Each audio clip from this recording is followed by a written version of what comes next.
আসসালামু আলাইকুম, আশা করি সকলে ভালো আছেন। বন্ধুরা, অনেকদিন বাদে ভিডিও নিয়ে হাজির হলাম। আমি Sheikh Real Ahmed, reels education and motivation চ্যানেলের পক্ষ থেকে আপনাদের সবাইকে জানাই আন্তরিক শুভেচ্ছা ও ধন্যবাদ। বন্ধুরা, 18তম শিক্ষক নিবন্ধনের যে প্রিলি রেজাল্ট কবে হবে, আজ হবে না কাল হবে, এই নিয়ে জল্পনা কল্পনা হয়েছে। ফেসবুকে অনেকে অনেক কথা বলেছে, কিন্তু এই মাত্র এনটিআরসি এর পক্ষ থেকে তারা যে বার্তা দিয়েছে সেই নিয়ে আজকের ভিডিও।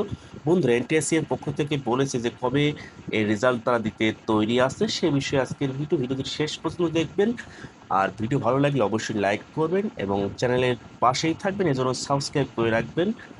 তো বন্ধুরা, চলুন আমরা ভিডিওটি দেখে নেই।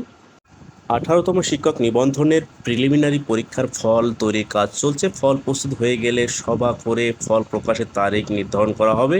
আজ সোমবার নিজ দপ্তরে দ্য ডেইলি ক্যাম্পাসের সঙ্গে আলাপকালে একথা জানান বেসরকারি শিক্ষক নিবন্ধন ও প্রত্যয়ন কর্তৃপক্ষের সচিব ওবায়দুর রহমান।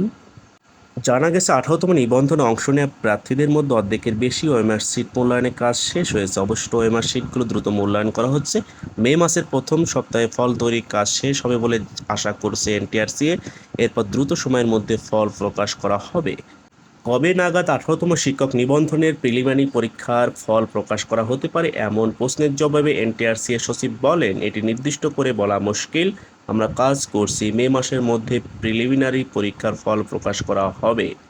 সামাজিক যোগাযোগ মাধ্যমে ফল তৈরির কাজ শেষ, 6 লাখের বেশি প্রার্থী উত্তীর্ণ হয়েছেন বলে খবর ছড়িয়েছে।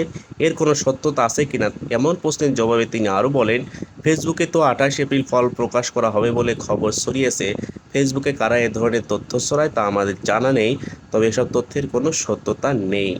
আগে গত 15 মার্চ 18তম শিক্ষক নিবন্ধনের স্কুল সমপর্যায় ও স্কুল পর্যায় 2 এর প্রিলিমিনারি পরীক্ষা অনুষ্ঠিত হয়েছে। এদিন সকাল 9:30 থেকে 10:30 পর্যন্ত দেশের 8টি বিভাগের 24 জেলা শহরে এই পরীক্ষা অনুষ্ঠিত হয়। বিকেল 3:30 থেকে 4:30 পর্যন্ত কলেজ পর্যায়ের পরীক্ষা অনুষ্ঠিত হয়। এ পরীক্ষা অংশ নিতে আবেদন করেছেন 18,65,000 প্রার্থী। তো বন্ধুরা, এটাই ছিল আজকের সেই গুরুত্বপূর্ণ নিউজটি। আর এনটিআরসি এর পক্ষ থেকে তারা আশ্বস্ত করেছে যে মে মাসের ভেতরেই তারা প্রিলিমিনারি রেজাল্ট দিতে আশাবাদী। তো সবাই ভালো থাকবেন, সুস্থ থাকবেন। ধন্যবাদ।